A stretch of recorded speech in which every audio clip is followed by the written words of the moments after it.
লক্ষ্য আদর্শকে সামনে রেখে সামনে থাকুন না, সামনে থাকুন না, সবাই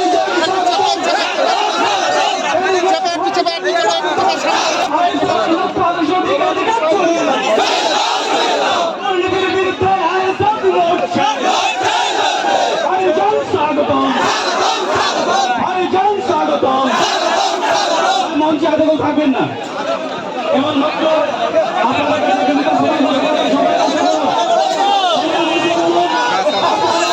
পুঁজিবাদীদের সাথে শ্রমিক শ্রেণীর লড়াই, এই গোসাবার, এই বাসন্তী, এই উপকূল অঞ্চলের মানুষের সাথে শাসক নামক শোষক যন্ত্রের লড়াই।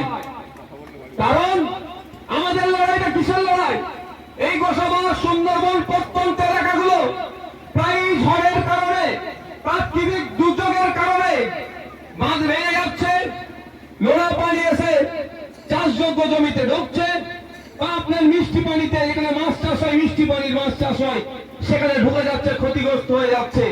আর আমরা সাধারণ মানুষ ক্ষতিগ্রস্ত হচ্ছি। যে রিলিফ ফান্ডটা আসছে, যে তহবিলটা আসছে, ক্ষতিপূরণটা আসছে, আমরা সাধারণ মানুষ পাচ্ছি না, নেতারা লুটে নিচ্ছে। আর তার পরিবর্তে আমরা লড়াইটা কি করছি? আমাদের দাবি আপনারা গ্রামে গ্রামে বুথে বুথে গিয়ে আওয়াজটা তুলে দেবেন, এই আওয়াজটা পৌঁছে দেবেন যে আমাদের একমাত্র বিধায়ক, সংযুক্ত মোর্চা তথা আইএসএফের বিধায়ক, পশ্চিমবাংলার বিধানসভার মধ্যে, পশ্চিমবাংলার আইনসভার মধ্যে সুন্দরবনবাসীর জন্য, বাসন্তীবাসীর জন্য, গোসাবারবাসীর জন্য, এই প্রত্যন্ত উপকূলীয় এলাকার বাসীর জন্য কংক্রিটের বাঁধ নির্মাণের দাবি তুলেছে। ওই দাবিটা আমাদেরকে পার্লামেন্টে পাঠাতে হবে। ওখানে আমাদের কোথায় লড়াইটা?